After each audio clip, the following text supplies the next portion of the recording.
Alors, allons-y tout de go avec la question qui préside à votre allocution de 15 minutes. On a voulu une question assez vaste, en fait, vous remarquerez, là, bon, dépenses ou revenus pour l'État, c'est vraiment assez vaste. On a voulu amener la question de l'éducation vers un champ économique qui allait plutôt vous rejoindre. Mais à partir de là, je pense que vous aurez compris que la question est assez large pour parler de vos intérêts, de ce qui vous branche finalement. Et ensuite, les questions qui vont suivre ne porteront pas directement sur votre allocution, mais sur la question de l'éducation, des services publics au sens plus large. On va essayer d'ouvrir le débat vers d'autres avenues. Alors, je vous lance tout de suite l'invitation à partir vos communications. Pour ne pas faire de jaloux, j'ai ici le caribou magique. Ah, j'ai oublié de dire c'était qui. Caribou et la reine. OK, la reine est à droite. Hop là. Et c'est le caribou. Merci à tous et toutes d'être là. La ministre de l'Éducation, le 6 décembre prochain, une date fort mal choisie si vous me posez la question pour tenir quelque chose sur l'éducation. On se rappellera qu'il y a eu un événement un 6 décembre il n'y a pas si longtemps et que je trouve assez peu opportun de tenir un événement sur l'éducation ce jour-là, mais c'est une autre question. Donc, lors de cet événement, la ministre posera 2 questions à ses partenaires universitaires. Les 2 questions sont les suivantes. La première est de savoir comment baliser la hausse des frais de scolarité. Vous comprenez le sens de la question. On ne se demande pas s'il faut hausser les frais de scolarité. On se demande comment la baliser. Donc, le sous-entendu est que le gouvernement les haussera, ces frais de scolarité.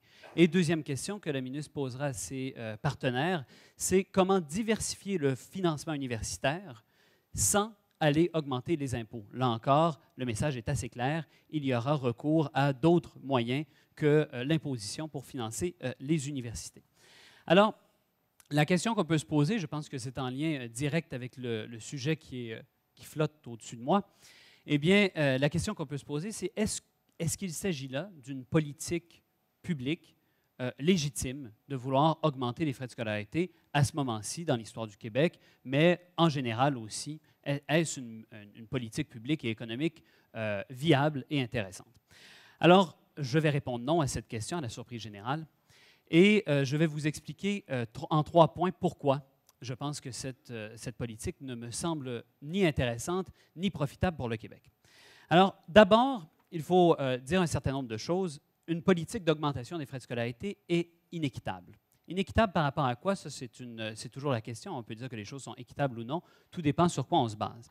Alors, en venant ici, j'ai fait un petit calcul que je vous soumets. J'ai pris 3 moments de notre histoire où on était sur le point d'augmenter les frais de scolarité. En 1989, les frais de scolarité ont été augmentés cette année-là.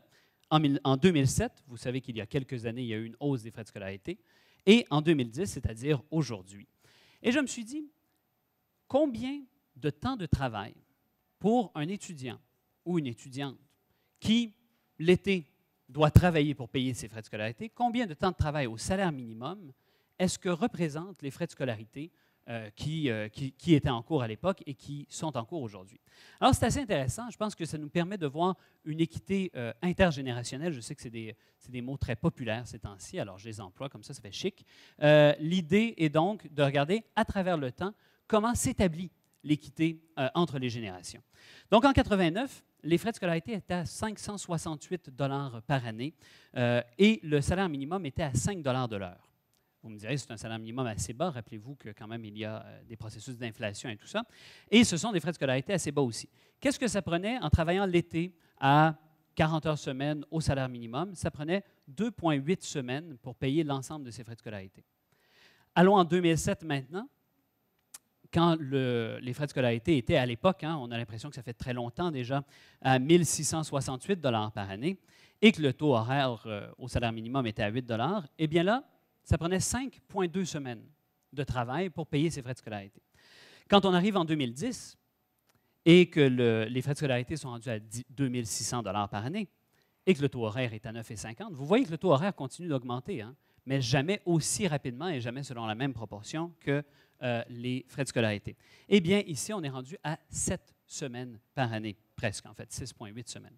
Donc, vous voyez ici un premier déséquilibre, un premier lieu d'inéquité entre les diverses générations. Évidemment, si on allait rejoindre la moyenne canadienne, supposons qu'on se donnait comme objectif 2015, ce qu'on entend parfois, eh bien, à 11,90 $, supposons que le salaire minimum continue à augmenter selon son taux de croissance des 3 dernières années, ça nous prendrait presque 11 semaines pour payer des frais de scolarité au Québec. Étant étudiant en Ontario, je peux vous en parler plus longuement de qu'est-ce que c'est que des frais à 6 000 $ par année, 500 $ par mois, à peu près un deuxième loyer dans une vie. Ça a une incidence sur un budget. Donc, évidemment, autre inéquité, plus on est pauvre, hein, plus notre revenu est bas, plus ces montants de frais de scolarité représentent une large part de notre revenu. Pour un ménage qui ferait 194 500 $ après impôt, des frais de scolarité à la moyenne canadienne représentent seulement 1,6 % de son revenu. Évidemment, si on regarde un ménage qui fait 40 000 $ par année, à peu près le revenu moyen, eh bien, on se situe à 7,79 % du revenu du ménage qui est consacré aux frais de scolarité. Évidemment, si vous tombez à 24 000 $ par année ou sous le seuil de faible revenu, vous comprenez que ça augmente dramatiquement jusqu'à atteindre 12-13 % du revenu uniquement consacré au paiement des frais de scolarité. Donc, voilà un premier point.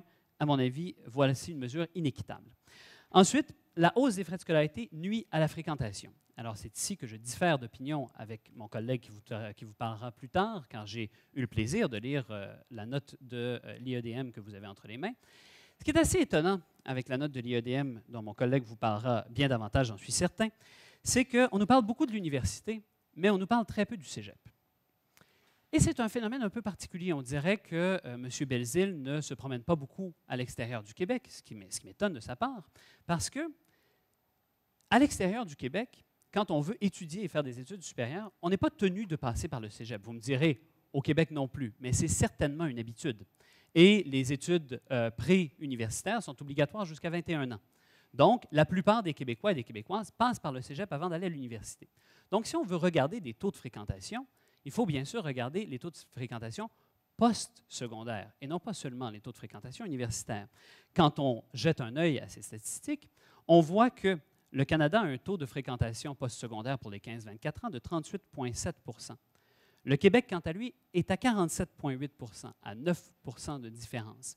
Quand on nous dit qu'il n'y a pas de conséquences à avoir des bas frais de scolarité, que ce soit au cégep où on est dans un système de quasi-gratuité, la gratuité n'est pas complète, mais elle est presque là, et à l'université où les frais de scolarité sont clairement plus bas pour l'instant que le reste du Canada, eh bien, on voit la différence entre les deux. Bien sûr, M. Belzile nous parle de la Nouvelle-Écosse, où il nous dit, mais voyez-vous, il y a 34 % des gens qui se rendent à l'université en Nouvelle-Écosse, c'est formidable, etc. Ce qu'il ne dit pas, c'est qu'il n'y a que 6 % des gens qui fréquentent un collège avant de se rendre à l'université. C'est-à-dire que dès qu'on sort du secondaire, on se dirige automatiquement à l'université. Ce qui fait que les deux mesures, la mesure entre la fréquentation universitaire québécoise et la fréquentation universitaire de la Nouvelle-Écosse, ne sont pas les mêmes. Donc, pour les regarder, il faut prendre le taux postsecondaire. Et quand on regarde ça, évidemment, le Québec est toujours à 47,8 % comme tantôt, tandis que la Nouvelle-Écosse est 6 points plus bas, à 41,40 %. Donc, les frais de scolarité ont une incidence sur le taux de fréquentation. Les frais de scolarité posent un autre problème. L'augmentation des frais de scolarité pose un autre problème. Mon troisième argument, c'est que ça ne donne pas d'argent supplémentaire aux universités.